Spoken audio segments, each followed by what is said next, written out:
Hello po mga kabarya. So ito po tayo magbabalik sa ating channel no. So pasensya na kayo, matagal tayo nakapag-upload ng ating videos mga kabarya. So tayo mag-susuklay muna no. So walang ano. So ngayon mga kabarya ay mag-update tayo sa ating nakolekta na paper bills at saka foreign coins mga kabarya no. So maraming katanungan po mga kabarya ang ating mga kabarya no, nung bago lang ng uliksyon. So yun po ating sasagutin no. So ang tanong po sa ating mga bagong nangulikta, kung nabili po ba yung mga paper bill na banknote no, yung ating banknote na yan tulad nito mga kabarya, $1 no. So mabibili ba daw ang ating $1? So nabibili po yan mga kabarya, yung mga kabarya yan na $1 po mga kabarya. At yung ating 10 cent mga kabarya, 10 cent no. So yan po yung ating alamin ngayon mga kabarya no, sa ating source mga kabarya. So ngayon sa nagtatanong dyan na nabibili ba, so kung hindi nabibili yan, ibig sabihin wala ng mga kolektor. Kung hindi nabibili yan, kaya nabibili yan dahil dumadami ang mga kolektor no. So ibig sabihin ay nabibili yan mga kabarya. So ang kailangan nyo lang, maghintay kayo kung marami na kayong hawak na koleksyon, kasi bultuhan ang bilihan mga kabarya. Kaya kailangan naman pwedeng isang piraso ay ibinta mo na ay may bili. Malulugi po yung kolektor doon dahil sa shipping fee talo na sila. Maliban lang kung rare o kung isang piraso yung inyong bill tapos napakatagal na panahon ay pwede nyo ibenta isang piraso. Pero ito mga series lang, kailangan yan buuhin at paramihin mo muna ang inyong koleksyon no. So yung mga tagatong so yan ay nabibili yan dahil kung walang bibili di walang kolektor. So ngayon mga kabarya, yan po ay ating kilatisin no. So samahan niyo po ako para malalaman niyo no mga pagkilatis sa inyong mga koleksyon na mga paper bills at saka mga barya. So ngayon samahan niyo ako sa pagkilatis sa ating koleksyon no, na ating nakulik ngayon mga kabarya. So let's go everyone.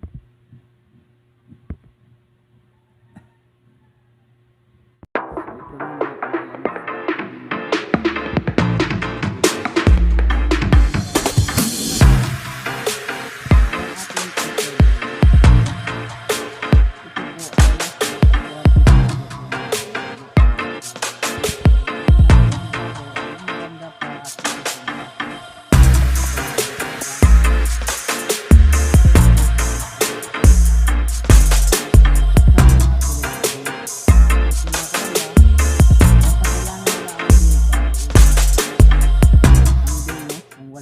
Bill no, kulang yung bill nilang ini binubuo mga kabarya, ay maghanap po yan mga kabarya.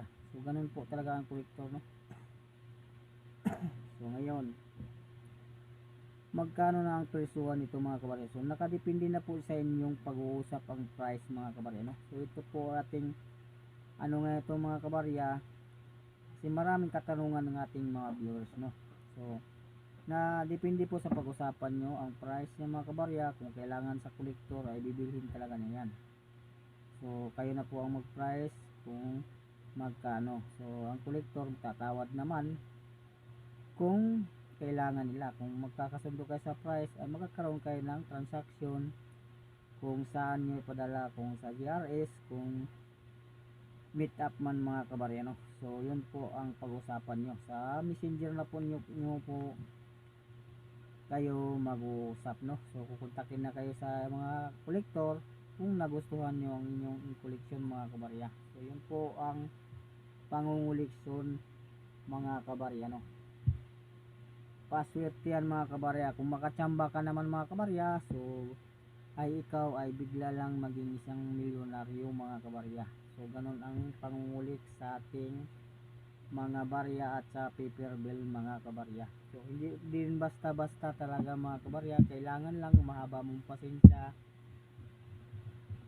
sa iyong hawak na mga koleksyon mga kabarya. So meron po tayo mayroong kabarya na coins. So katulad na din nun mga kabarya, kung magustuhan ng mga kolektor ang inyong baryang hawak, no? So kukontakin lang din kayo mga kabarya. So yun po ang ating na kulik ngayon mga kabarya, 10 cent euro mga kabarya. Ito po ang date nito ay 2008 mga kabarya, no? So halimbawa naghanap ng ating mga kolektor o 2008 para pangdagdag sa kanilang binubuong koleksyon, ayan po ay hanapin nila mga kabarya.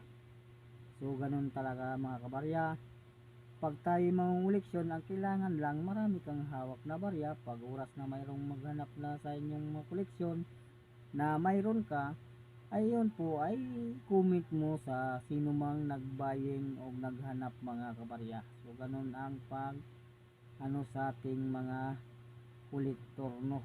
So hindi po basta-basta na parang sa palengke nagtinda ka ng isda, bilhin ka agad mga kabarya para lutuin. Hindi po, no?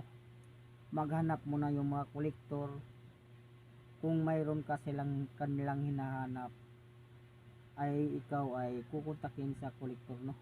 So ganun ang pangunguleksyon ng ating mga paper bell at sa ating mga barya mga kabarya. So ngayon, kung kayo ay hindi naman desidido, kung hindi man kayo kolektor, kaya kulik lang kayo, kung isang piraso may makulik kayo, binta nyo kagad, hindi pwedeng ganun mga kabarya, no?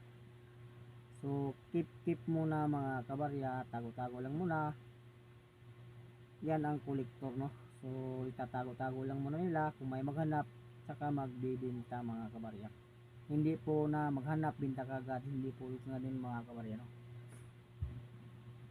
Sa nagtatanong na mabibili ba, so nabibili yan, dahil kung wala, hindi yan nabibili, so walang kolektor na maghanap kung hindi mabibili mga kabarya. Sa importante lang, mahaba ang pasensya mo at marunong kang mag-alaga sa inyong koleksyon para na hindi po maluma at malambot, at yan po ay garantisado pa rin kahit ilang taon pa sa iyong pamamahay mga kabarya. So yun po ang ating update sa inyo ngayon, no? Sa mga mainipin dyan, huwag na lang kayong sumali sa ating pangunguleksyon dahil hindi po kayo pwede dito, dahil masyado kayong mainip. Dito ang mataba lang ang pasensya, dito ang ating pangunguleksyon. Ngayon ang pwede dito mga kabarya. Kaya kung kayo may mainipin, so huwag na kayong sumali dito sa ating pangungulik sa ating mga paper bill at saka mga barya, no? Magtinda na lang kayo mga kabarya kung anong maisip nyo, yun pa ay kumikita kayo kagad. Dito po tsamba lang po dito mga kabarya. Kung hawak mo ang kang milyon ng halaga ng iyong koleksyon, ay makatsamba ka, milyon din, milyonaryo ka rin kagad mga kabarya. Ganun ang isang kolektor, mahaba pasensya at marunong magunawa sa koleksyon at mag-alaga sa mga paper bale at sa barya. So yun lang po ang ating update sa inyo mga kabarya, no? So maraming salamat po sa inyong pag-comment at pagpanood sa ating video. Sa tapos yung lahat, thank you for watching. Kung paalam na ako po ay out na po mga kabarya.